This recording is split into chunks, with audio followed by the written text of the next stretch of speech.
Almost live. And for those of you who are in the webinar function, so you'll have a direct connection to us through the chat.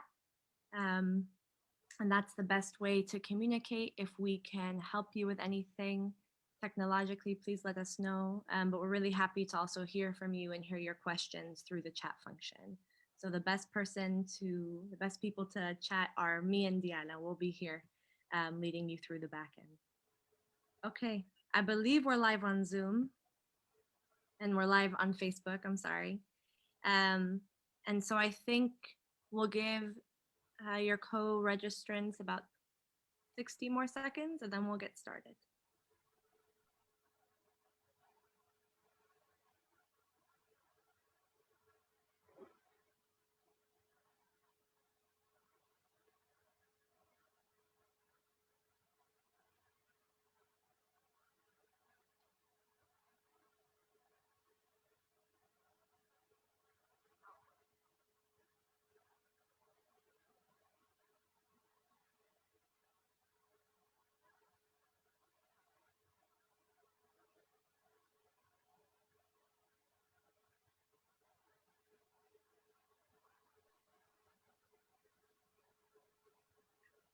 All right, everybody. I think it's time. So welcome, everybody. We're gonna get started. My name is Nadia, and I'm a founding member of the Ghassan Kanafani Resistance Arts Scholarship Committee, a project of the Palestinian Youth Movement North America, which has put together this panel, Returning Home, a tribute to Mourid Barghouti on Land Day. Thank you all for joining us tonight for this literary panel and tribute, and a really big thank you to our co-sponsors, the Radius of Arab American Writers, RAWI, and Palestine Rights. Today is the 45th anniversary of Land Day and the 3rd year anniversary of the Great March of Return. Tonight, we honor those struggling against the ongoing confiscation of Palestinian land and the subjugation of our people. We commemorate the many martyrs of the Great March of Return, those such as Razan al-Najjar, Yasser Murtaja, Hussein Salem Abu Aida, Naji Jamil Abu Asi, Muhammad Subhi Ajaidali, and many more. We also celebrated yesterday the return of Palestinian political prisoner Majd Barbar to his family and community after 20 years in prison. Today, we're outraged by his rearrest by Zionist military forces just hours after his release. This is cruel and calculated psychological torture by Israeli forces in the face of the celebration of his return and his family's display of steadfastness or samud. Today is Yom el-Ard, or Land Day, and it's not just a symbolic recommitment to resist all facets of Israeli occupation and settler colonialism.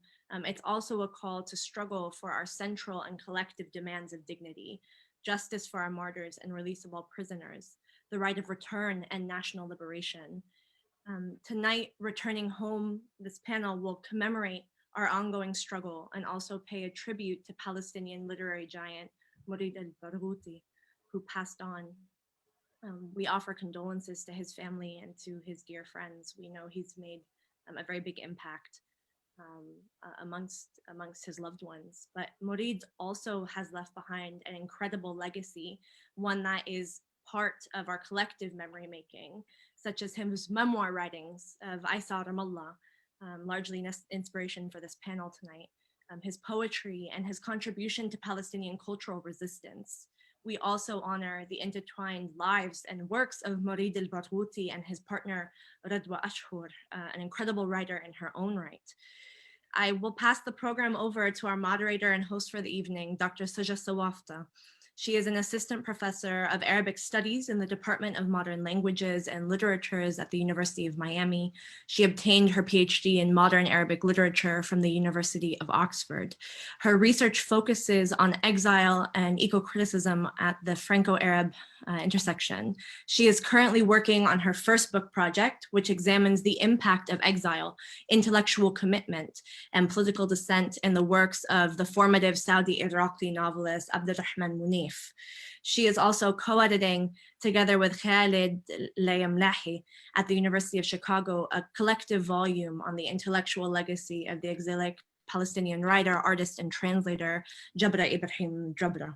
She was also a member of the Ghassan Kanafani Scholarships judging panel for this past year's anthology, Letters to Mustafa, and we are really honored that she accepted our invitation to host tonight's literary panel. I'll pass the microphone to you, Suja. Thank you, Nadia, for your generous introduction. It is my honor to be here tonight to moderate this panel in honor of the much beloved Mourid Barghouti, a poet whose recent departure has left behind a tremendous void within the Palestinian national fabric, particularly within that of the diaspora, from wherein many compatriots write, resist, and dream of return.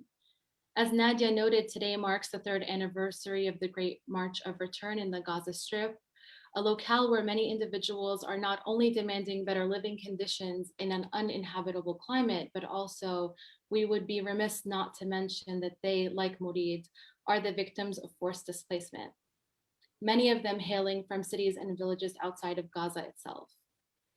It is befitting then that tonight's tribute to Mourid Barghouti focuses in part, but not exclusively, on his lyrical memoir of return, I Saw Ramallah, or Ra'aytu Ramallah, an account of the poet's first return to Ramallah and the village of Deir Ghassan for the first time in 30 years, after he had been rendered stateless in the aftermath of the Naksa in 1967. Barghouti's experience, like that of Jabra Ibrahim Jabra, Ghad al-Karmi, Mahmoud Darwish, Najil Ali, Edward Said, Huzama Habayib, Ibrahim Nasrallah, and countless others, is defined by the all-encompassing and ever-present nature of exile, whether by choice or forced, whether deliberate or accidental. I would like to read a brief excerpt from I Saw Ramallah, which highlights the conflicting emotions that come with return to the native land, feelings of pain that others cannot join in on the experience, and that pain exists irrespective of how precious and fleeting the moment of return is. So specifically, I mean, it was hard for me to choose one excerpt, but I chose a section from the 2nd chapter, This is Ramallah, where Mourid al-Barghouti writes specifically about being in Ramallah without his brother Munif, who he says died because he was in exile. So it's this idea that the ghost of Munif, the brother of Mourid, inhabits sort of almost as if by possession Mourid's body as they return to Ramallah together. And so bear with me, reading out loud is not my forte, but I will try my best to be clear and keep it brief so we can move on to our wonderful panelists. This is Ramallah. The first morning in Ramallah, I wake up and hasten to open the window. What are these elegant houses, Abu Hazim? I asked, pointing to Jabal al-Tawil, which overlooks Ramallah and Bire, a settlement. Then he added, tea, coffee, breakfast is ready. What a beginning to my resumed relationship with the homeland. Politics confront me at every turn. But in Ramallah and Bire, there are things other than the settlements. Returning to the city of your childhood and your youth after 30 years, you try to coax joy to your heart as you would coax chickens to their barley. Why is it that your joy has to be coaxed and persuaded?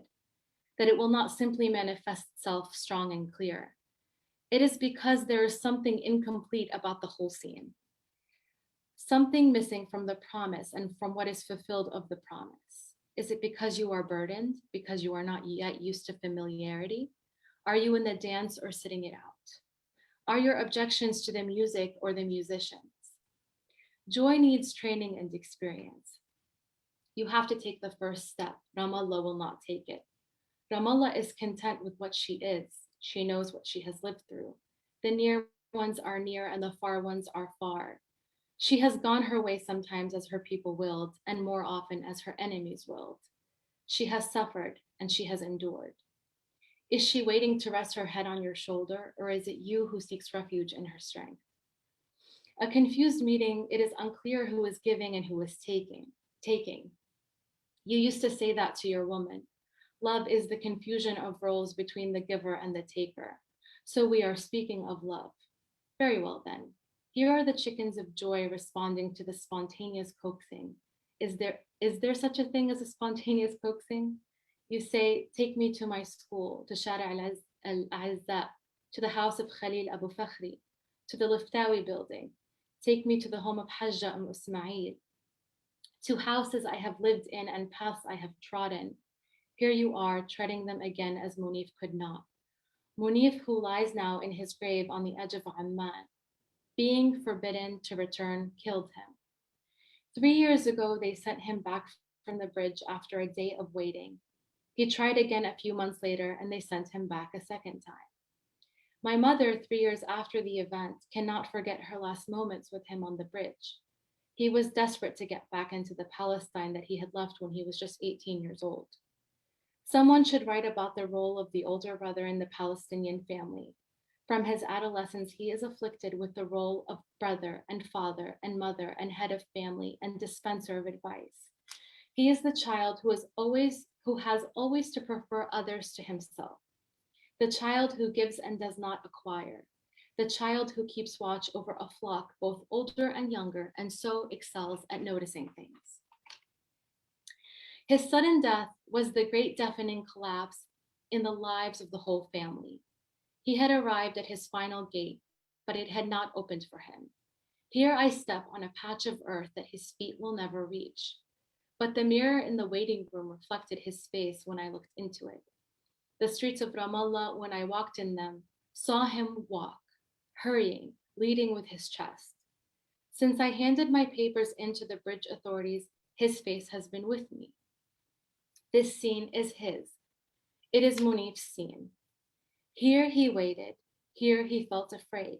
Here he had a surge of optimism. Here they questioned him. Here they allowed my mother to enter and forbade him. Here they had to part. She forced to continue her journey west toward Ramallah, he east toward Amman, and there to his French exile, where 6 months later he died. He was not yet 52. Here she screamed at the soldiers, then let me go back with him. Here she wept on his shoulder, and he wept on hers. Here she said goodbye to him for the last time. When I entered Deir Ghassana, his hand was in mine. We walked side by side to Darad, our old house, and when I crossed the threshold for the first time in 30 years, the tremor that hit me was the same that took hold of me as I carried his body down into the grave on that dazed, rainy day, in a cemetery on the edge of Amman. I have not been to Deir Ghassana yet. They are preparing a meeting with the townspeople and a poetry reading. I am in Ramallah. So I think that excerpt kind of, again, just to reiterate, explains that even if one individual can return for a brief fleeting moment, it is the collective experience to long for the homeland from afar. And again, it is really important for us to note that Mourid Barghouti is writing a memoir as a poet, which I think if you were to read this same work in Arabic, you could easily see, particularly in the passage that I chose, his masterful use of a lyrical language to express that nostalgia and the pain, the shajan, as we say in Arabic, it's melancholic, romantic sort of sadness for the return. Our panelists tonight have prepared presentations in honor of Mourid Barghouti, in honor of Palestine, the diaspora, and the land. And it is my honor to introduce them each to you. We have tonight with us Dr. Amanda Batarse, who is an assistant professor of Arabic and comparative literature at the University of California, San Diego. Her forthcoming book project, tentatively titled Placing Palestine, examines the construction of space in the contemporary Palestinian narrative through a variety of genres, from speculative fiction to the historical novel, and across a range of forms from the graphic novel to the cookbook. We also have Dr. Salam Darwaza Mir. Salam is a teacher and scholar who received her PhD from the University of Massachusetts, specializing in post-colonial and Caribbean literature, an experience she credits with inspiring and expanding her knowledge on the ways in which descendants of those who were enslaved harnessed their power to move beyond that historical legacy of enslavement. These histories then led her to the questions of Palestine and its literature. For her dissertation, Dr. Salam compared literature of resistance from Guyana and Palestine. She was also a lecturer at LaSalle University until 2015, where she helped expand their Middle East and post-colonial studies curriculum. She is currently finishing a book tentatively titled Colonial and Post-Colonial Transnational Networks, a comparative study of literatures from Guyana and Palestine. And last but not least, we have Zainat Sous, who is a writer and organizer based in South Florida. She is the daughter of Palestinian refugees who descend from al-Fahim wa Bil'in. Her first full-length poetry collection, A Theory of Birds, was published by the University of Arkansas Press and was awarded an Arab American Book Award and the Norma Faber First Book Award. She writes and organizes in the service of third world socialist feminism and solidarity with anti-colonial freedom struggles. Tonight, we will begin with three presentations by all of our panelists, and we'll start with Dr. Amanda Botaxe. The floor is yours. Thank you so much for that beautiful reading, Suja, and for the generous introduction. Before I jump in, just thank you all for having me here, including me in this conversation. It's a real honor. So I look forward to thinking with you all tonight and sharing with you. Your reading is actually perfect for what I'm going to be discussing tonight. So hopefully we can also add on to that in our further discussions.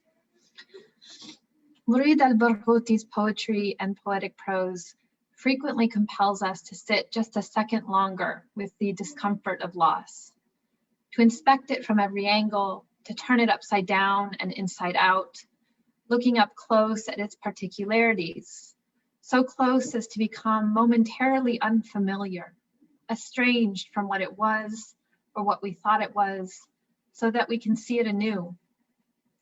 With the passing of Mourid on February 14th, too soon after the 2014 passing of exceptional novelist and his wife, Radwa Ashur, it seems unthinkable that we might be able to see in this loss something new.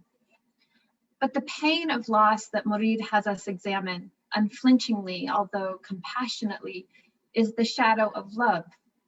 His long-form poem, Muntasf al-Layl, or Midnight, is replete with these kinds of shadows, the kind that fill the small hours. Somewhere in the poem's midpoint, he intones, "We miss the dead as much as we miss the living. Nothing equals one more hour with you." Rereading this poem, an elegy that is not an elegy, in conversation with Mourid's 1997 Ra'aytu Ramallah or I Saw Ramallah and Radwa's 1999 Atyaf or Specters, I am overcome by the presence of shadows, specters, Atyaf. I don't mean ghosts here, the haunters of desolate space, but apparitions, the animated memories of people living and past that we carry with us. And in that spectrality that pulses back and forth between these works, I find myself sitting inside what feels like a conversation. It is not surprising or exceptionally insightful that I point out the resonances between these two works. I Saw Ramallah and Specters both detail intimate and quotidian vignettes from Radwa, Mourid, and their son Tamim's lives together and apart, before, during, and after Mourid's 17-year exile from his residency and family in Egypt, and across the series of displacements that shaped his life in 1967, when the Naksa made him, like so many others, into an exile. And yet, the way I Saw Ramallah and Specters seem to converse transcends the autobiographical reflections of a married couple. Spectrality constitutes a formative space where these two narratives meet in turns, like surf upon the shore. I Saw Ramallah chronicles Mourid's return to Palestine after a 30-year forced absence from 1967 to 1997. This visit, as neither a citizen nor tourist, was made possible during the Oslo period, characterized by an onslaught of capitulations by the Palestinian leadership, of which Mourid was openly critical. that his return was facilitated by a process he feared rightly would prove detrimental to Palestinians on the inside and outside, is one of the many incongruities of Israeli settler colonialism and occupation laid bare by his work. He writes, "The long occupation has succeeded in changing us from children of Palestine to children of the idea of Palestine." This critique resonates with Ghassan Kanafani's concern in the 1960s that, quote, "the relationship uniting Palestinians has become one of exile and displacement rather than revolution," end quote. However, where Ghassan Kanafani often mobilized the symbolic image to counter this estrangement, Mourid, having lived through the assassination of this man, his friend, in 1972, and the losses of subsequent decades, grew cautious of the proliferation of symbols in lieu of tangible Palestine, of material justice. He writes in Saw Ramallah, "I only started to believe in myself as a poet when I discovered how faded all abstracts and absolutes were." Mourid encapsulates complex realities, emotions, and experiences with the astounding precision and concision of sensory detail. Politics, he writes, is the family at breakfast, who is there and who is absent and why, who misses whom when the coffee is poured into the waiting cups. Who, he asks, would dare to make Palestine into an abstraction? Saw Ramallah is as much about Mourid's journey of return as it is a contemplation on the act of writing it, that is, how to write Palestine, with what he calls the, quote, "justice and genius of the language of the camera." Mourid formulates a language and a form from the particulars, that is, from a refusal to settle for an idea of Palestine. Radwa's Spectres, like Mourid's Saw Ramallah, stands on its own as an exceptional novel, pushing the boundaries of the genre. And yet, the shadow of these two extraordinary minds in conversation hovers, not intrusive, but eminent. Ashur blurs the boundaries between memoir and novel, nesting stories within stories, like the unfolding accounts of Shahrazad. Within the novel, she narrates the process of writing Spectres, a story about the fictional character Shagar Abdel Ghaffar, who is herself writing a historical work called The Spectres, about the massacre of more than 100 unarmed Palestinian villagers on April 9, 1948, by the Irgun and Stern gang in Deir Yassin. Radwa muses that Shagar would disagree with Aristotle that poetry expresses universal truths, while history is confined to the particulars. She argues that Shagar's history of Deir Yassin is, quote, "a paradigmatic event, enabling her readers to consider the general," that is, to see the universal through the particular details of history. Radwa's contemplation on the act of writing, on the imbrication of history and literature, the universal in the particular, the public in the private, resounds in Mourid's Saw Ramallah, as much as Mourid's provocations resound in Spectres. Can the defeated be left off politics, Mourid asks, as a provocation to critics who expect literature, suggestively by all who suffer from systemic injustice, to be liberated from the weight of history and the muddy waters of politics. These two works are replete with other shadows of human loss. The specter of Mourid's brother, Munif, looms large. Following decades in exile, Munif died after being denied entry into Palestine at the border. Mourid writes, "When I entered Deir Ghassan, his hand was in mine. We walked side by side to Dar Ra'ad, our old house." He is accompanied by other martyrs of exile as well, including Naji al-Ali and Ghassan Kanafani. "They are here," he writes, "but they are not ghosts. While their fates may haunt us, they themselves are neither haunted nor haunting." Radwa dedicates a significant section in Spectres to illuminating the ancient Egyptian concept of the Ka, born with the body, attending it through its lifetime, and although immortal, accompanying it to a final resting place. The spectrality of these works constitute a kind of conversation, a shared interest in examining not only loss, but also the author's responsibility, what they write and how, and for whom, the centralization of Palestine in a way that is never reductive or idealistic, always focused on the particular as the path to the universal. I see their specters in this conversation, the shadow of Radwa in Mourid's Saw Ramallah and Mourid in Radwa's Atyaf. When Mourid wrote, "We miss the dead as much as we miss the living. Nothing equals one more hour with you," he knew Radwa would read it. Yes, because she was his wife, but also because she was the translator of Muntasaf al-Layl. His first mention of Radwa in Saw Ramallah recounts an intellectual companionship as university students, exchanging their work on the steps of the library. They nurtured this devotion and companionship in their son Tamim, a political scientist and himself a prolific poet, who collaborated with Radwa for the translation of his 2008 poetry collection, Bil Quds. Although there is much to mourn in the loss of Radwa and now Mourid, it is in the shadow of this loss that we can see it anew. Radwa's Atyaf, the Ka, or its Arabic equivalent, Qarin, are entities, she writes, of companionship. In this companionship, we celebrate Palestinian life, the life-affirming practice of sumud, steadfastness, survivance, continuity, and an inheritance that respects Palestine not as an idea, but as an act of devotion whose shadow is not really loss, but love.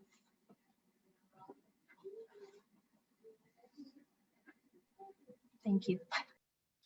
Thank you, Amanda. That was perfect timing and so eloquently put. We are going to move to Dr. Salam. The floor is yours. Salam, can you unmute yourself, please? Okay.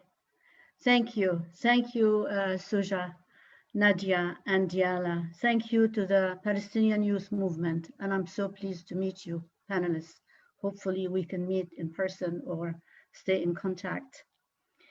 Today, I want to talk about the poetry of Barghouti, Mourid Barghouti, and that's based on the bilingual edition of Midnight and Other Poems, published in 2008, translated by Barghouti's wife, the late novelist and poet Radwa Ashur. The collection was published originally in Arabic as Muntasaf al-Layl in 2005. I'll be talking about only the long poem in Midnight in the collection. Midnight. Midnight is an epic poem that lends itself to many interpretations. The poem wrestles with the options of modern exile. It interrogates the notions of modernity and progress, victory and loss, and nationalism and patriotism. It comprises several mini poems about exile, memory, history, and writing. The poet-speaker integrates conversations, feelings, and thoughts regarding family and place, displacement, country, and nation, the past, present, and future, and writing and the responsibility of the writer, intellectual. As mentioned, I think, Barghouti was displaced from his homeland in 1967, Ramallah. He lived for 30 years in 30 different houses and apartments in the diaspora. Nonetheless, his poetry combines and integrates both the 1948 Nakba and the 1967 Nakba.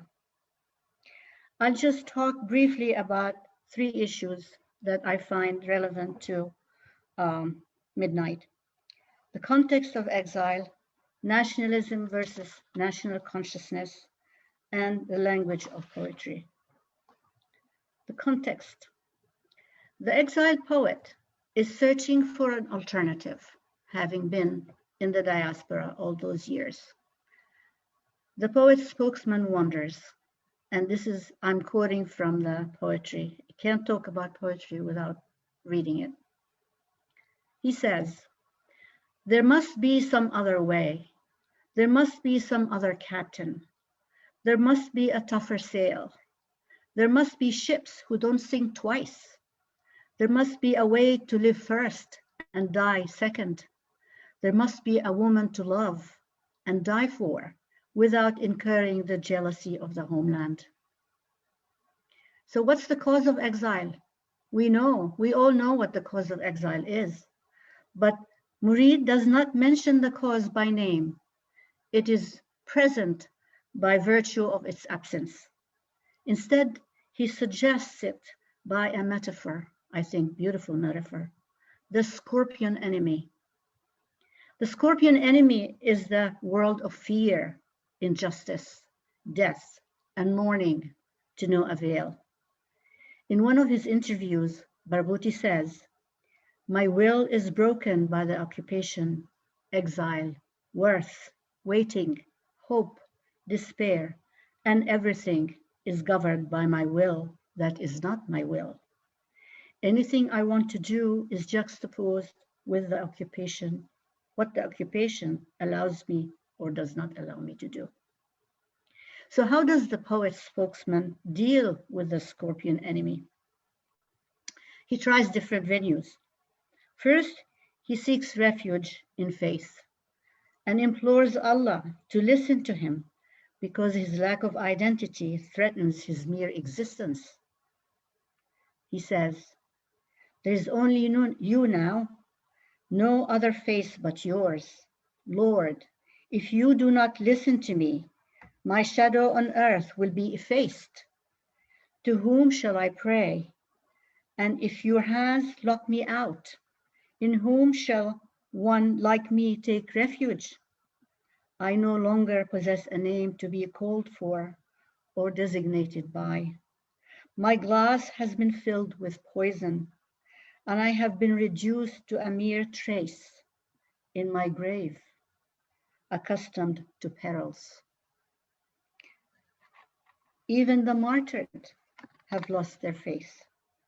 They feel their sacrifice has been wasted."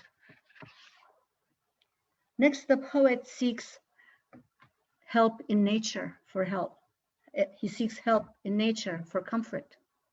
He addresses the exiled Palestinian. He says, "But you, with your wrist tied to a curse, you are forced to follow up what the swine of history has done to your day, as though you had a son of your own, a son that will not give you light unless you kick it with your foot or whip it with a lash. From your cold stove, you take a piece of coal. With a firm hand, you write upon the wall, I must have a day that calls me by my name. I must have a home that is not this page." This resonates with Darwish's saying, "My country is a country of words." The mood is sorrowful because the swine of history has robbed him of identity, of name, of the land. This is all in reference to the erasure of the Palestinian. Nonetheless, the poet's spokesman is steadfast. Samed, he writes on the wall. And of course, Mourid writes his poetry and his novels. So faith and romanticism are no longer viable for the Palestinian exile. Who else is going to give him comfort? The motherland?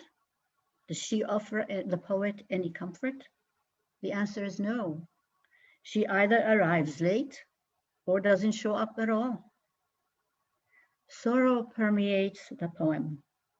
Conflicting emotions of silence and roaring invade the poet's psyche and consciousness. A feeling of claustrophobia threatens to devour him. He writes, "The roaring troubles me. Silence troubles me. This silence does not bring good tidings. The curtain seems like a cement wall. Only the roaring approaches. An open jaw is about to close on me. It draws ever nearer." The house scorpion is a nightmare, an ironic world where the scorpion defines the other and performs his noble mission, i.e., the civilizing mission of the colonizer. He writes, "The scorpion hunts people without explanation. It labels humans as befitting its own perceptions of the other, and it controls their present and future. Having originated from the disturbed heavenly mess, the scorpion stings all human plans, melodies, laughter, and first kiss." Sorry. "Even the sleepy cat, the not yet born, and the simple ritual of morning coffee are stung by the scorpion." Now, I'll touch a little bit about the difference between nationalism and national consciousness, which Amanda had mentioned a little bit about the politics. As we know, nationalism gave rise to the nation state in 19th century Europe and the rest of the world, the Middle East included. Nationalism was based on the modern notions of individualism, scientific progress, and universal humanism, the same concepts that also underlined colonialism and imperialism. As far as the Palestinians are concerned, we know that the League of Nations, established by Western powers in 1922, legalized and legitimated the British Mandate, which incorporated the Balfour Declaration within its covenant. For Barghouti then, the PLO and all the other Arab regimes have followed the same lines of nationalist ideology, where their main interest is the preservation of their nation state, i.e. their rule. Nationalism protects the majority. It excludes the minority. To work with the state or the quasi-state of the PA, you have to swear allegiance and obedience and give up critical thinking, independent thinking, according to Barghouti. He subscribes to national consciousness that guarantees equal rights to all, self-determination to all people. National consciousness is inclusive, not exclusive, and it encourages and supports independent and critical thinking and self-criticism. The problematic with abandoning critical thinking and the refusal to be obedient to the state is linked, in Barghouti's words, to political verbicide, i.e. deliberate distortion, which we have seen a lot of lately, misinformation. So this is how he addresses the exile intellectual who wishes to maintain his independent thinking. He writes, "What can you do? Face a consensus that you try hard to avoid and majorities that exclude you? Can you oppose the muscles of the world with an army of metaphors? Can you, with eloquence of porcelain, plead against the discourse of iron?" So Barghouti feels estranged from the authoritarian regimes, from the smog of political language regarding both land and world. For him, this verbicide of language brings not truth, but death. Or as Said puts it, it is not speaking truth to power. This is the political corruption Barghouti is objecting to. For example, the peace process is the best example of political and language verbicide. In Barghouti's opinion, in the name of Jewish nationalism, Israel has replaced Palestine in world news, media channels, history books, world maps, and memory. Therefore, he says, the battle for language becomes the battle for the land. This is the reason why his poetry, and now I'm coming to the last piece about the language of the poetry. His poetry, he insists on employing simple language as, quote, a normal person trying to say something about this life in which we are living. And I want to hear what Zaina says about that next. Oh, you can't hear me, I'm sorry. Okay.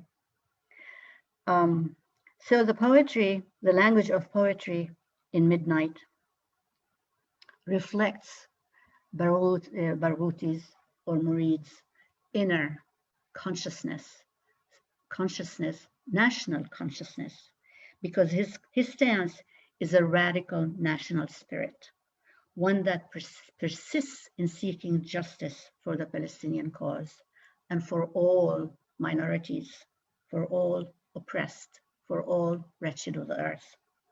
As a poet and intellectual, he is invested in the intellectual's role in shaping the national culture, which is culture of resistance. In Midnight, the speaker prods the poet to be daring and aggressive, cunning and reckless, and mysterious and unaccommodating. He writes, "Be present, hidden, like electricity in two clouds. Be solid and evasive. Be devilish in your ways, because you, contrary stranger, for your self-respect, must lie to this world." Thank you. Thank you so much, Salam. That was beautiful. Without further ado, we will go on to Zaina, and then we'll open it up to a discussion, question and answer between the four of us. Go ahead, Zaina, it's your turn. Suja, thank you all so much. Nadia, Diala, Palestinian Youth Movement. I feel really honored to share space with these brilliant women, especially on a day that is so important for our people. So just want to say thank you all, and thank you to people who are taking your Tuesday evening to tune in and share this space with us. It's your presence is an honor. So I think for me, again, my name is Zaina Al-Sous. I live in South Florida, land first stewarded by the Tequesta and Seminole peoples. You know, over the course of many years, I think deeply inspired by poets like Darwish, you know, writers like Barghouti, artists like Mona Hatoum, and just in terms of being a part of the very long project of resistance to colonialism, to empire. I think for me, the concept that really guides and frames my way of thinking in terms of my participation as a member of our diaspora is that we are always returning.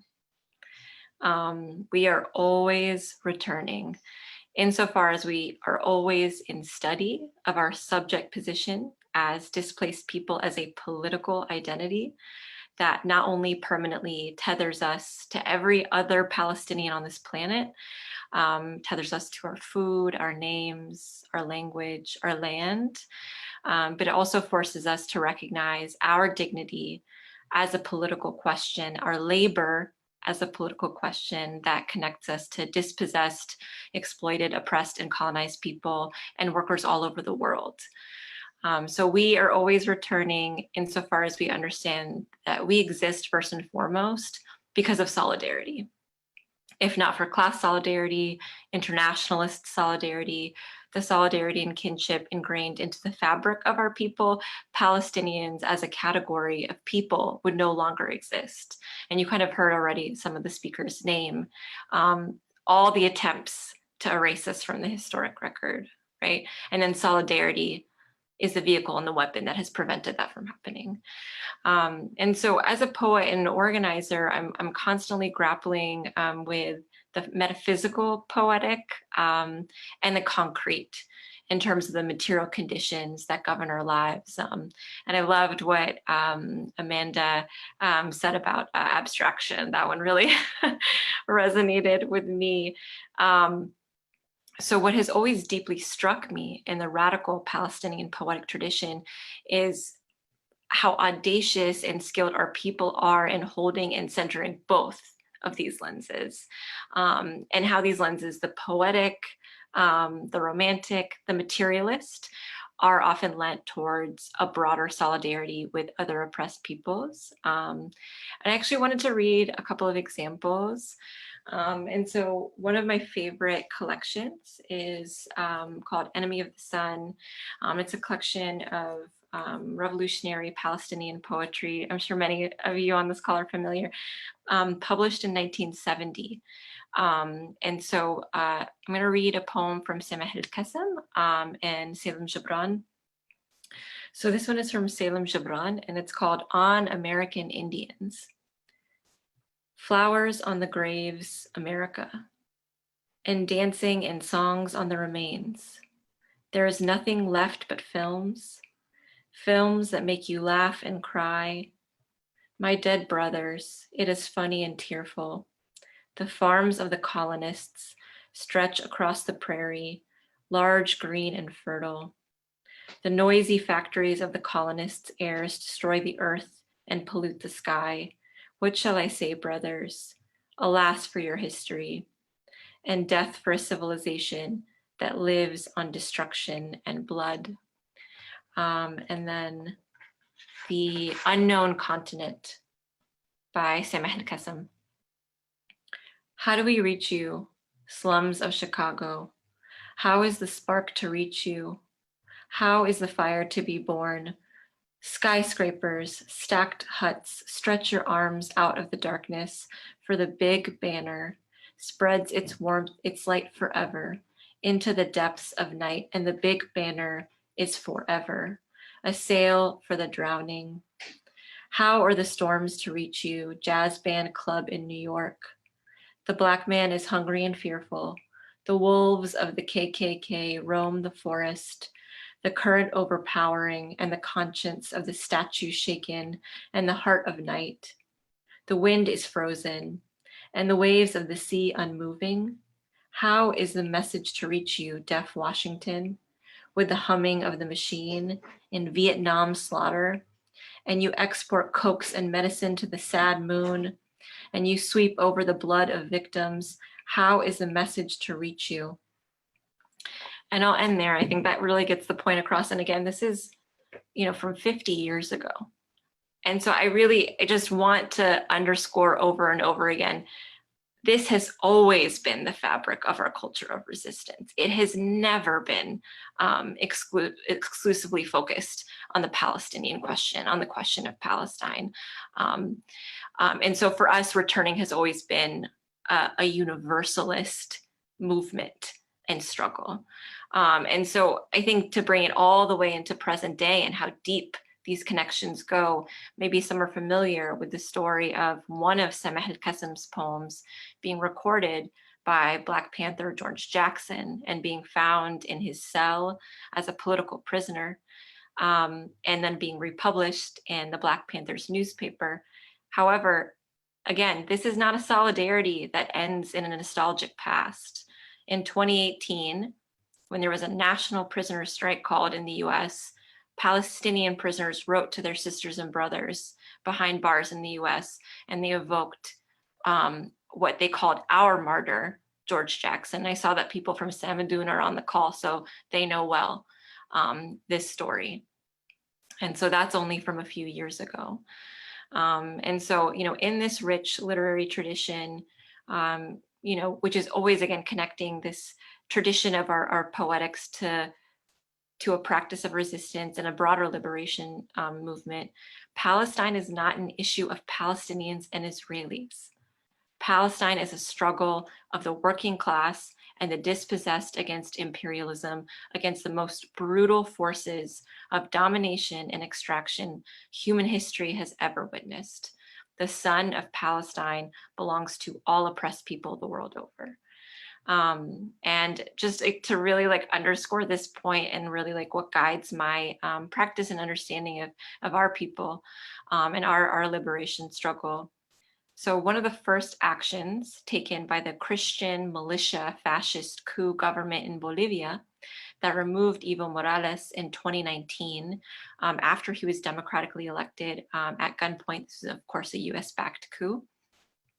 One of the first things this illegitimate coup government did was to normalize relations with Israel.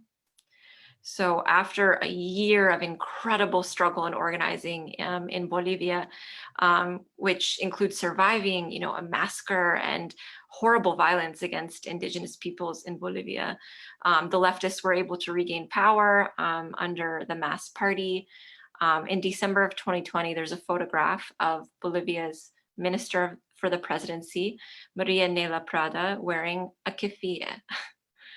She's not wearing a keffiyeh because she's meeting with Palestinians. She's not trying to, please any Arab diplomats. Just a day of governing business, right? And so these are the windows that into what I am talking about when I say we are always returning anywhere we are cultivating an unbreakable solidarity. And I think a few other thoughts to add to this conversation. What struck me when I visited Filistin for the first time, my parents have not been able to go back. My grandparents were not able to go back. So I understood just the gravity of even being able to come to our land, to return. And so I was a part of a delegation with Dream Defenders. And really what really struck out to me, not just the courage and resilience and compassion of my people, our people living under brutal conditions of settler occupation. What struck me was the specificity of their intervention depending on where in Filistin they were situated. And so whether organizing against privatization and gentrification in Akka, or putting their bodies in front of bulldozers in Al-Quds or in Ramallah, creating this vibrant, undeniably Palestinian culture, full of joy, and expansive for even gender nonconforming and queer people. And groups like Al-Qaus who don't center a Western definition or understanding of queer liberation. And so when I left Palestine, what stayed with me was to embody returning is to embody in all forms a refusal to attend to a settler logic. And so, what does that mean in terms of, again, like our day-to-day? So the settler logic favors shallow and chauvinistic victimization. This idea that my historic wound is the most significant historic wound, and everyone else's pain and oppression isn't as substantive, right? So the settler logic favors individualism. The settler logic favors a lack of imagination. And the settler logic is incompatible with solidarity. And this is where I will reference the man of the hour, Mourid Barghouti, and read a short excerpt from Saw Ramallah and the way Barghouti writes around theorizing around displacement. Writing is a displacement from the normal social contract, a displacement from the habitual, the pattern, and the ready form, a displacement from the common roads of love and the common roads of enmity, a displacement from the believing nature of the political party, a displacement from the idea of unconditional support. The poet strives to escape from the dominant used language to a language that speaks itself for the first time. He strives to escape from the chains of the tribe, from its approvals and taboos. If he succeeds in escaping and becomes free, he becomes a stranger at the same time. It is as though the poet is a stranger in the same degree as he is free. If a person is touched by poetry or art or literature in general, his soul throngs with these displacements and cannot be cured by anything, not even the homeland. And so I think for me, what I also got out of that excerpt as he's talking about displacement is displacing ourselves from the settler logic, what we might call coming into a consciousness, right? And coming into a consciousness, as many of us know, is incredibly painful and can be incredibly lonely because it comes with the pain of recognition, of recognizing the sicknesses and violences of our society that we cannot escape, whether or not we are even back on our homeland. And so I hope that we can also hold true that we enter a process of returning when we make the intentional decision to say that our liberation is inextricably tied to one another. So Palestine cannot be killed or disappeared because Palestine is everywhere and belongs to no one. So we may be strangers through this process of consciousness, of a conscious choice to resist, but we are also relatives, to borrow a word from our indigenous siblings with the Red Nation. And this is the last thing I'm going to say. So today, Yom al-Ard, I spent the morning in Homestead, Florida, which is a rural area of Florida where many farm workers live and work. Felahin, if we were in Palestine, right? Where my people were. And I stood on a picket line with my sisters and brothers who are day laborers and domestic workers who are fighting against wage theft. And I hold in my body and my spirit that Palestine is on that picket line, evoking the general strike that actually is one of the main forces that instigated our honoring of Yom al-Ard. And so long as workers can recognize that their oppression is not singular, that their displacement is not singular, there will always be potential for us to connect towards that universe of anti-colonial solidarity, which to me is why we're always returning. And so I'll end there. Thanks again. Thank you to all of you. Thank you, Zaina. Thank you to all of you for really paying tribute to not just Mourid Barghouti, but to this day in such a beautiful and universal way. I think listening to all three of you, what struck me perhaps almost instantly was this idea of reading. Well, first and foremost, I think kind of the elephant in the room is the notion of iltizam, or intellectual commitment, and what the best way to be committed is. And we know that we don't disagree on the end of that commitment. We may disagree slightly on the variations of the means. But what all of you did so wonderfully was placing Barghouti in conversation with others, whether it's with Radwa Ashur, his partner, and the first person he came to with his first poem. And he said at the beginning of Saw Ramallah, she lied to me about it being a good poem. I know now that it wasn't. So this idea of the individual, and in this particular case, the poet in exile cannot exist alone as a sole entity. He has to be, she has to be in conversation with others. So Amanda, thank you for placing him in that duality with his wife.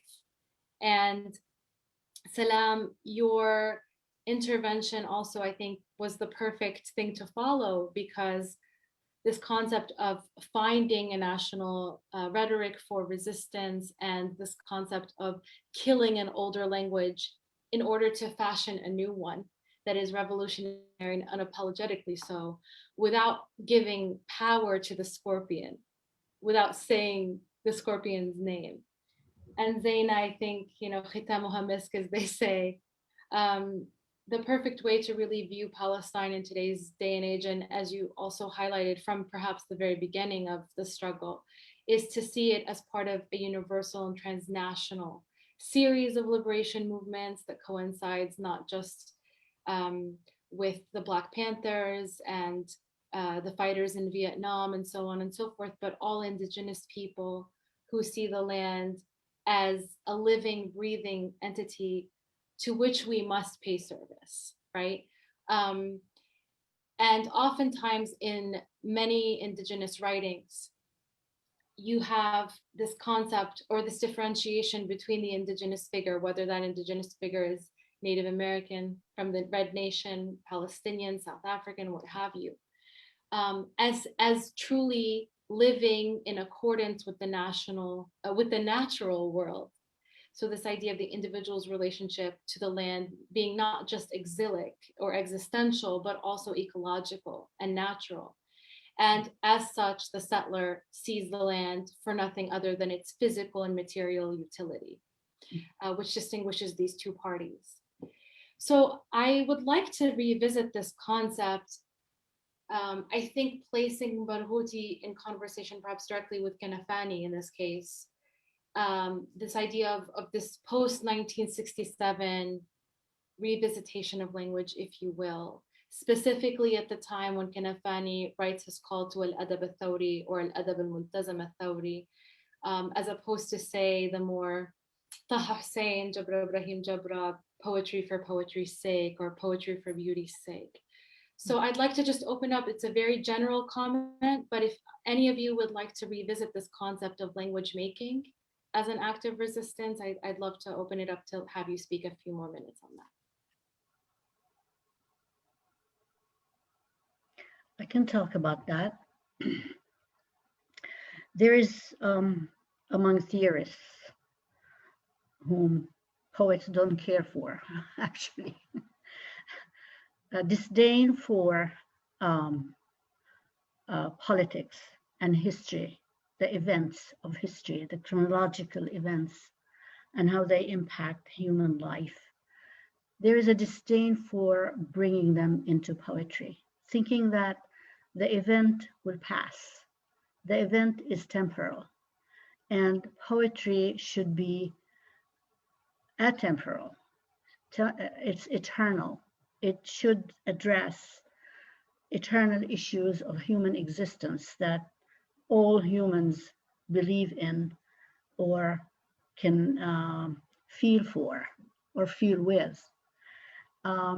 Is an old, I mean, it came about, I guess, forever. It's been there forever, that the abstractions that Amanda talked about. Amanda, you want to unmute yourself? Sure. Yep. We are talking together now. It's really fun. That it should be abstractions, it should be universal. It's the human universal, which we have seen has failed and actually has been manipulated and derailed, if you will, as Barghouti says, in the verbicide, in the name of goodness or bringing good to you. We are the civilized nations. We will come and take care of you because you don't know how to take care of yourself. We know better than you. So this is, again, Said's knowledge and power that came about, with the 17th century, with the invention, discovery of the New World and the beginning of the colonial project. So for the poets of resistance, which began in the 50s in Palestine, inside Palestinians, Palestinian Dakhil, with Darwish. Darwish actually is one of the younger ones, but the older generation, Al-Qasim is older than Darwish, and then Tawfiq Zayed, Tawfiq Zayed, and Emil Habibi, of course. They were feeling, they were experiencing of course, they were under military occupation, basically, for 10 years or 11 years. The new government, the new state, restricted them to military, what they call the emergency laws, martial law, what we call martial law in the more modern terms, where they couldn't move, they couldn't travel from village to village. Darwish couldn't visit his mother. You need to, if you are suspected of being resisting, you are confined to your home, you are detained, you are questioned. You have to go to the military governor and show and tell him, okay, I'm here. You cannot go anywhere. You cannot claim your land. The security, the Israeli security comes in and says, this land is for security reasons, so they expropriate it, kick you out, go live somewhere else. All these, from 1948 until 1966, the Palestinians experienced as Zaina, unmute, sorry. No, experienced it and felt it and got frustrated and got oppressed. They were living under oppression. So how can they not talk about the specificities? They have to talk. They're talking about what they are feeling in their hearts, in their minds, in their psyches.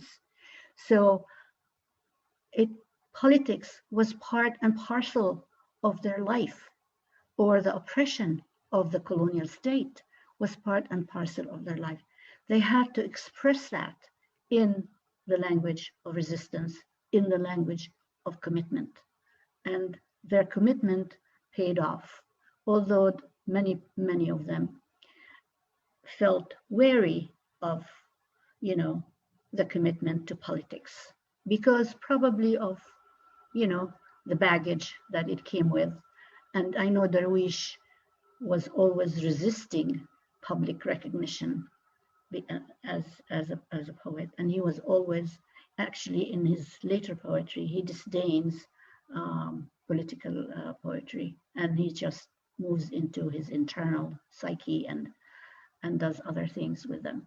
But commitment is very, very important for the Palestinians who began this movement. And it has actually become now even more important, more prevalent to our contemporary conditions, with the prevalence of wars and they call them, whatever they call them. You have to resist and you have to express the oppression. You have to claim your voice in the specificities of your life, of your daily life, basically. And the idea of commitment, which is interesting, I don't want to take up the whole time here, but if someone wants to talk about where commitment came from historically, do you want me to do that? I mean, it's not necessary, I think, to give that much context, but I think it's interesting that Mourid Barghouti's work in particular doesn't miss a beat, right?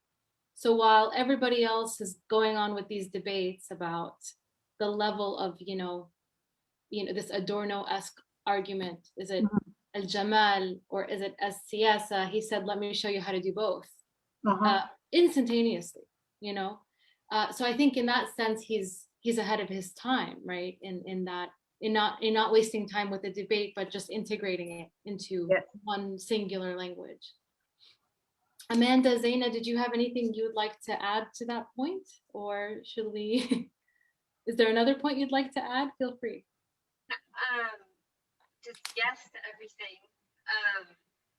I think also what Zaina brought in about this transnationalism and also Salam, the national consciousness versus the nationalism.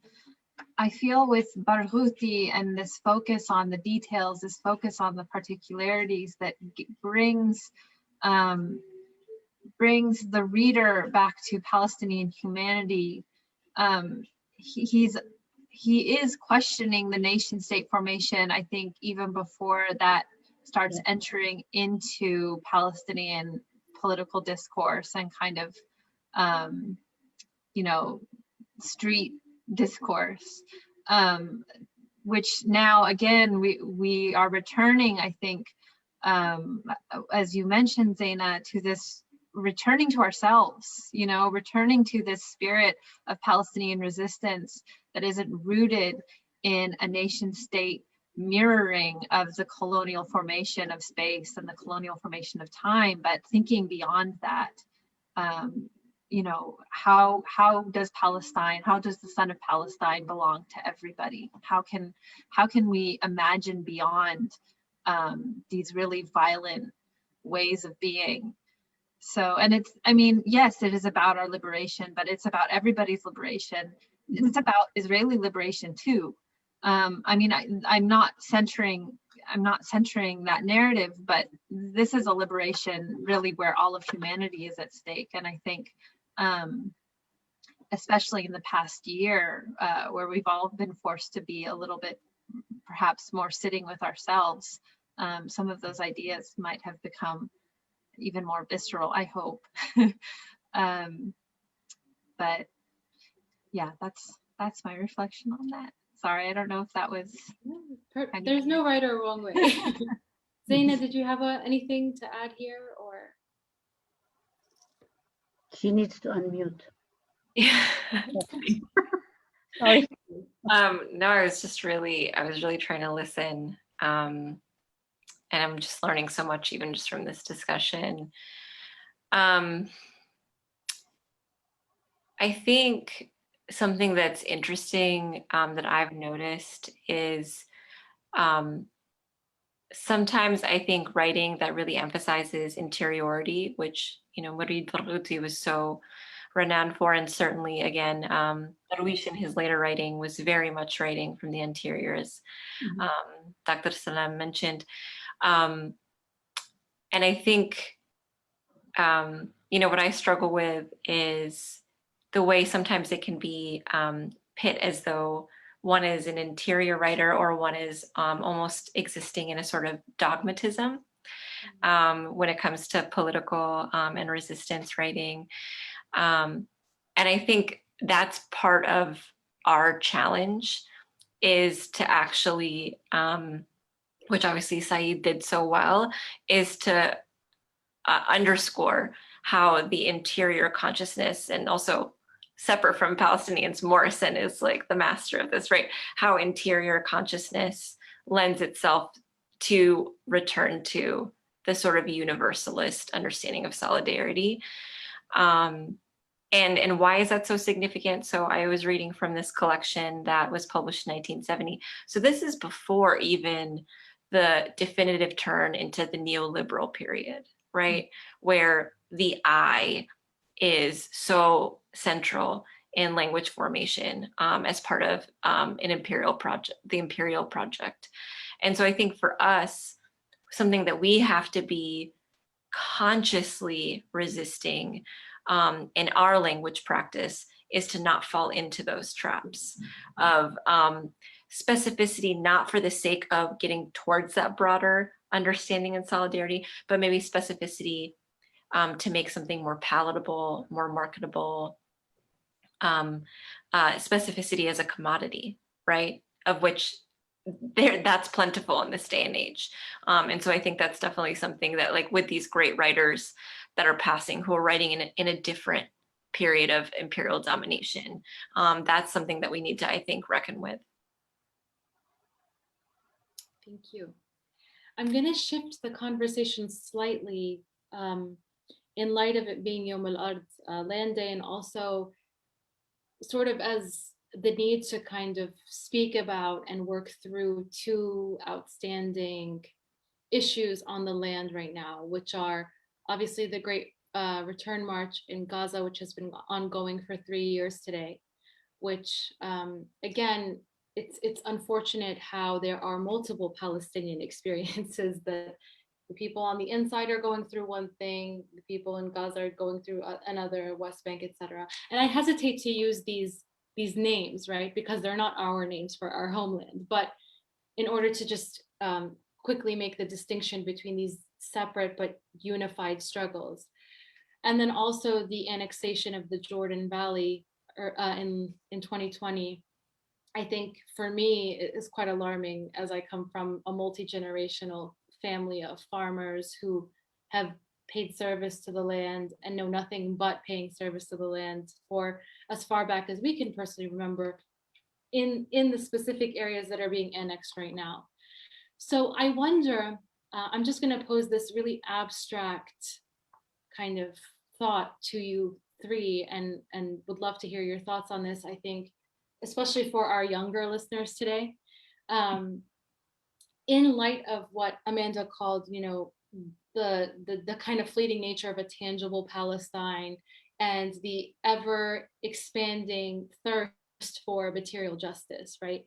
When we have these really not just existential, but physical, real material struggles for return in Gaza and or demolition of farmland in the Jordan Valley and the annexation of water and food resources that are central to survival, right?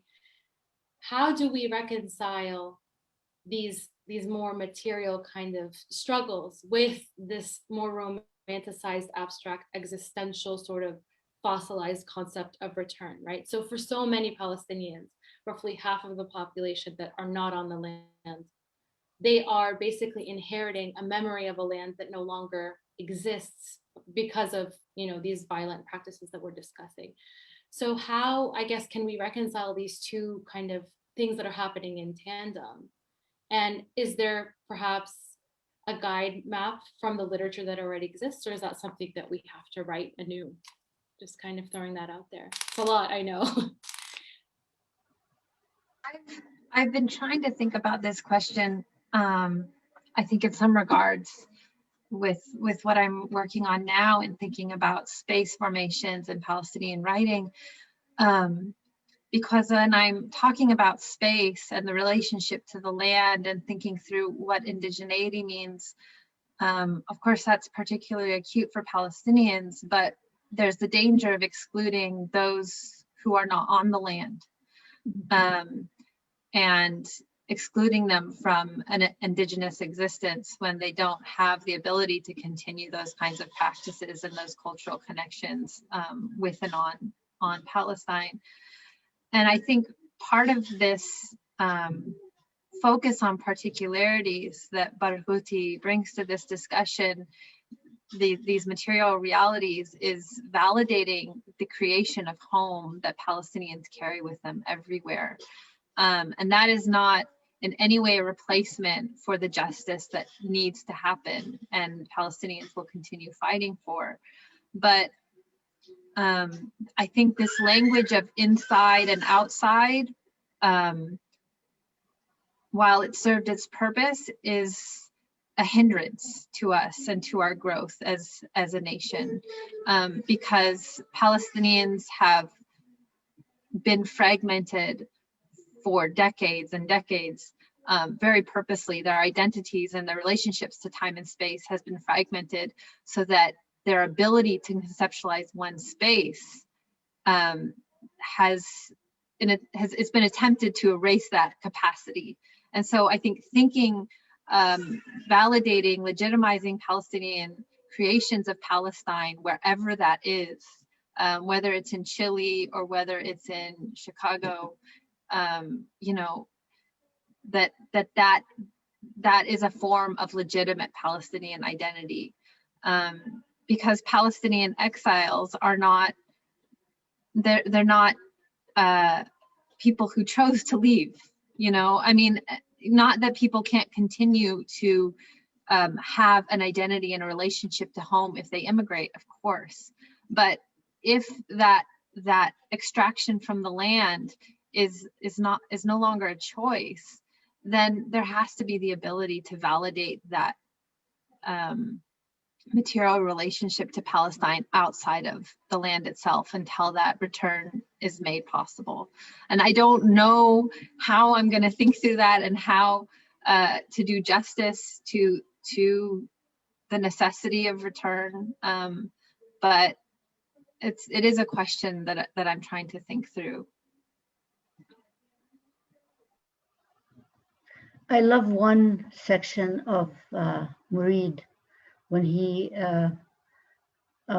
because two incidents with his grandfather, and one when he was 4 years old in an orchard of oranges, and then in midnight, and the other one is in the more modern contemporary world. The first one is when the child, the 4-year-old, goes into the orchard and it was spring, and the orange blossoms and the lemon blossoms almost make him faint. And if it weren't for his grandfather holding him, he would have fainted and fell on the ground. And then he asks, can orange blossoms kill you, grandfather? Can they kill you? Can you die from that?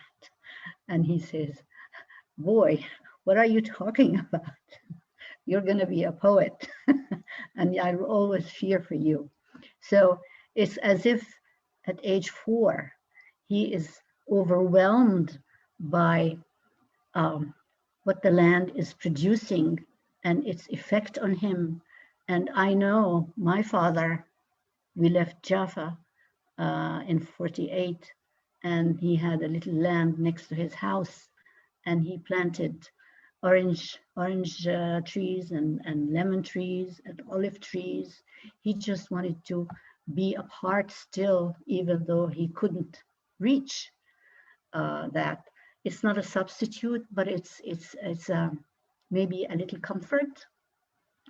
But then whenever you have a chance to return, I had a chance to return. I had never seen Palestine, and I had a chance to return a few times. And I was just stunned. And I went through the occupied, the colonial state. And I was just stunned how commercialized the land had become, how they exploit every inch of the soil, the trees, everything. I mean, all the, their produce is right to the edge of the street. They don't leave the land to be natural. It's just total exploitation, capitalism, basically. They don't, I mean, Darwish talks about how they don't even know the birds in the country. They don't know the land. All they know is what they can get out of the land, just like any Western commercialized society. But I do want to mention the other instance where Mourid mentions recalling his grandfather, or actually summoning him as an older person, and he sees the bulldozer coming to destroy the house that they had built. Although this is imaginary, their house still exists in the Ghassan. And how the bulldozer goes back and forth, and then the grandfather's coat hangs on the crane of the bulldozer, and it comes back, and the grandfather picks it up and puts it on, and he goes to meet his grandson. So these are, no matter what, the land is there. The land has traces. The land, it's like the land remembers its history. There's a book by actually, I think he's an Israeli writer, but he talks about how no matter how hard the Israelis try to efface the land, to destroy the old orchards or the mosques or any cemeteries or anything, but it's like everything comes back to them. The land is demonstrating its history, the history of Palestinians, regardless of how hard the Israelis try to erase it. Even the names that Palestinians used for different, they destroyed 450 villages. The name exists next to the Hebrew names in their archives, in their official documents. So it's like, as you said, Amanda, the land is vibrant and a living entity. And it's as if our history is in the land. And I think Turkey, I forgot his first name, he talks about landedness, and the soul, our soul is in the land. If you lose your land, you lose your soul. And Darwish says, if you don't have a place to be buried in, if you don't have a land, you don't have a place to be buried in, you are totally lost. So the land is part of us, all of us. I mean, I'm older than you, but I had not seen Palestine. And I've always been Palestinian, and more so as I got older.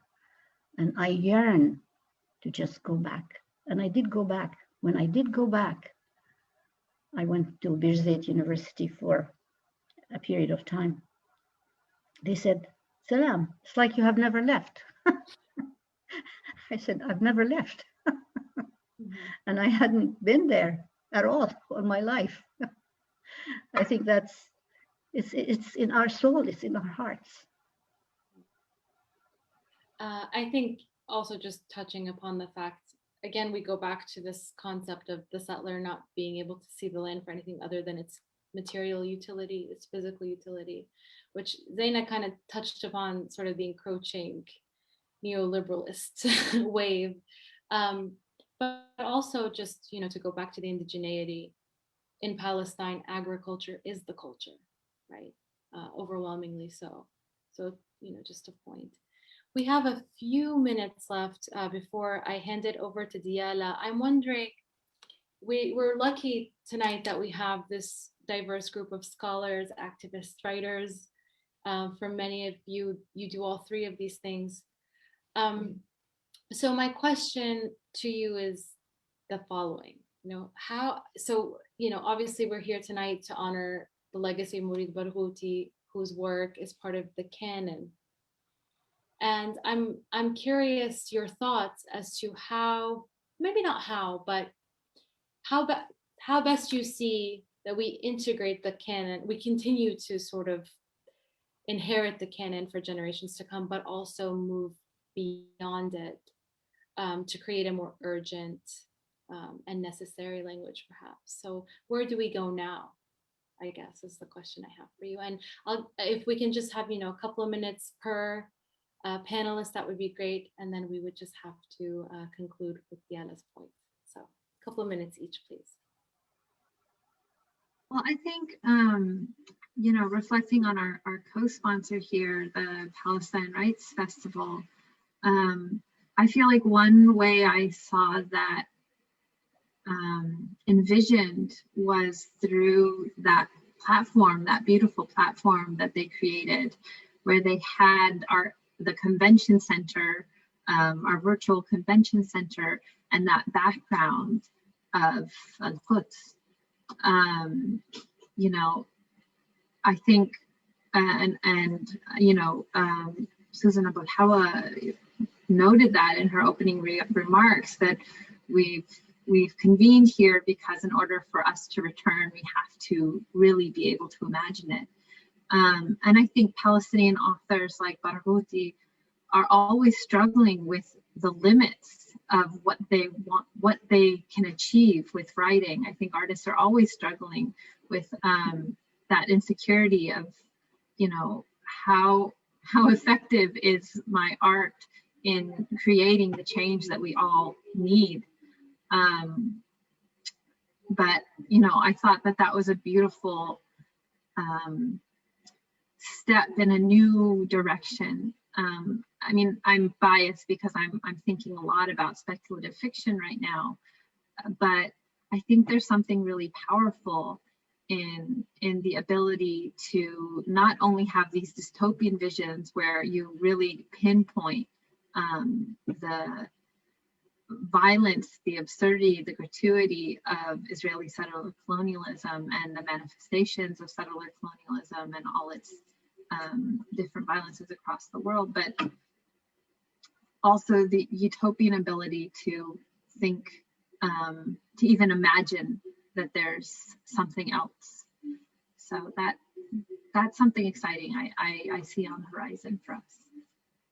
Okay, now I'm curious your thoughts.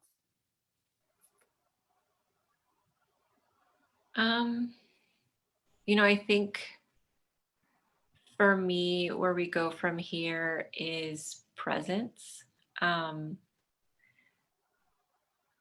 It's true that we have an incredible archive of knowledge, of art, of literature to turn to. And also we have to understand that each of these writers, artists, scholars were practicing within a particular context, within a particular framework.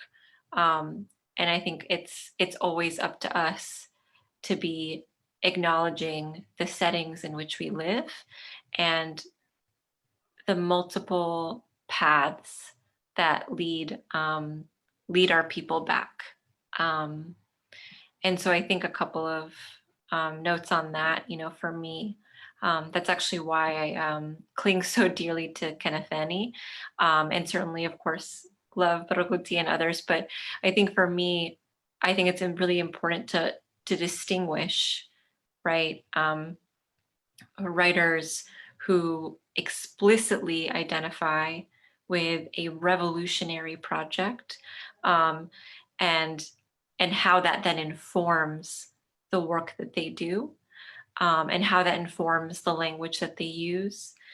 And so I think for me, and this is what I say, it's there is, identity, there is geography, and there is ideology, and these are choices that we make on a daily basis, and again are connected to that question of presence. And I think the last thing I'll say about this is that, for me, what really brought me back to Palestine was actually hearing from Black scholars talk about Angela Davis and Alice Walker and their delegation to Palestine. I was in North Carolina, I was a college student.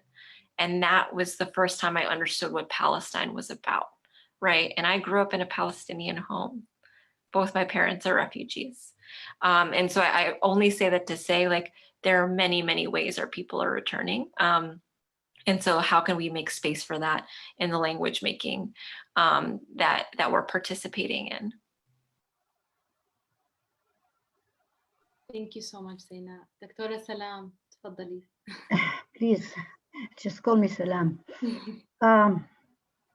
Writers and poets and storytellers know that writing does not change the world, does not change governments, does not bring about revolutions. And I think Barghouti says that in so many words. But he says also that we have to, as he said in one quote I quoted, for him, language, it's the struggle for language to express your thoughts, your feelings, your insights in language, in authentic language, is the struggle for the land. And we have to continue to voice our voices. We cannot be silenced anymore. We've been silenced too long. And all the contemporary restrictions and laws and whatever and happenings now is aimed at silencing the indigenous voices, because capitalism is getting stronger and stronger, neoliberalism, etc. So we have every little act counts.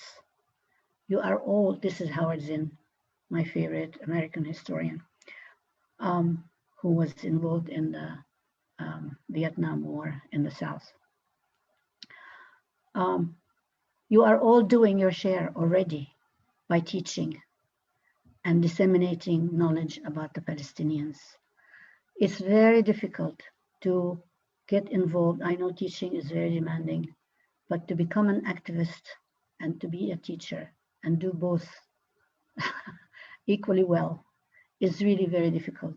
But now with Facebook and Twitter and all that, it's probably less demanding. Although I am wary about the digital world. It works sometimes, but we have to teach the new generations, and you are already doing that. And you are involved, Zaina, in all your activities. We have to keep talking about it. We have to get more informed, and we have to keep up. I'm not saying get glued to the television screen and follow the news, but you have to also stay independent and critical of what's going on. And if we can go to Palestine, whichever way, I mean, I was actually prohibited from returning to Palestine for whatever reason the Israelis thought. I will go again. I wish I could just go there and stay and do whatever I can do, teach English, whatever. If we can do that, it's a wonderful service. And I feel just keep going, resist and stay steadfast. And the world is changing. I came to the US in 1974. Nothing of this could have happened. I couldn't have taught the courses I taught at LaSalle in 1974. I couldn't have taught them in New York. I was very happy to hear one of my friends who teaches in New York that, oh, wow, Salam, you're teaching the Palestine-Arab conflict? Wow, you are lucky. So you have to keep our voices up and keep our voices heard and keep doing it until, I think Saeed says that too. And I agree with him. Thank you so much. He's my idol. He's all of our idols. We'd be nowhere without him. Thank you so much to all of you. I will pass it along to Diala, who has some remarks she'd like to pass along. So thank you to all of you for your time this evening. Thank you, Suja. I first want to thanks you so much to all of our panelists. Thank you, Dr. Amanda Batarse, Dr. Salam, Mir, Zaina, and for all of your incredible insights tonight. This was really a phenomenal panel. And it was really quite an honor to be sitting here on the back end listening to all of you. I've learned so much in this past hour and a half. And I want to thank you, Dr. Suja. You have been a fantastic moderator. So thank you so much for your contributions and your insight and for directing this conversation. As a quick intro, my name is Diala, and I am the chair of the Ghassan Kanafani Resistance Arts Scholarship and a member of the Palestinian Youth Movement. Thank you all so much for attending tonight's tribute to Mourid Barghouti and to ongoing Palestinian struggle. The Ghassan Kanafani Resistance Arts Scholarship is a project of the PYM, which serves as a platform to uplift Palestinian youth engagement in cultural resistance, in exile, and the formative making of Palestinian narratives. We have just released our 5th anthology, Letters to Mustafa, and we'll be hosting our virtual launch event online April 10th, featuring poetry from Darin Tatur, a performance by Shuruk Tapke, music and readings from this year's winners. And so we invite you all to join us, and we'll put this link in the bio. But I think, this work, our vision for this project, I think, speaks to a lot of what was said today on really supporting the next generation and teaching them and allowing them space to formulate their own voices and their role in the movement. And as Palestinians, Arabs, and those in solidarity with the Palestinian struggle for justice and self-determination here today, may we recommit to this pursuit of return and liberation. And a little note that I think also speaks to the last question that was just posed and that you all spoke to. So as part of our commitment to this, our upcoming scholarship theme actually draws on futurism as a way to not only honor our histories, but to envision the future of resistance, as we've spoken to today, and really to carry the legacy of those who have passed on into our collective future. And one last piece of information that we'd like to bring up is the ongoing hunger strike in Washington, D.C. by the Yemeni Liberation Movement to demand that the Biden administration end all U.S. support for the Saudi blockade of Yemen. As the PYM, we are uplifting their demands as people striving for dignity in the midst of a man-made crisis in the broader Middle East, North Africa region. You can offer your solidarity here and also consider joining their solidarity fast tomorrow. And with that, I would like to thank all of you for spending your night with us today on Yom Al-Ard. We look forward to seeing you soon, and have a good rest of your night. Thank you all. Thank you so much.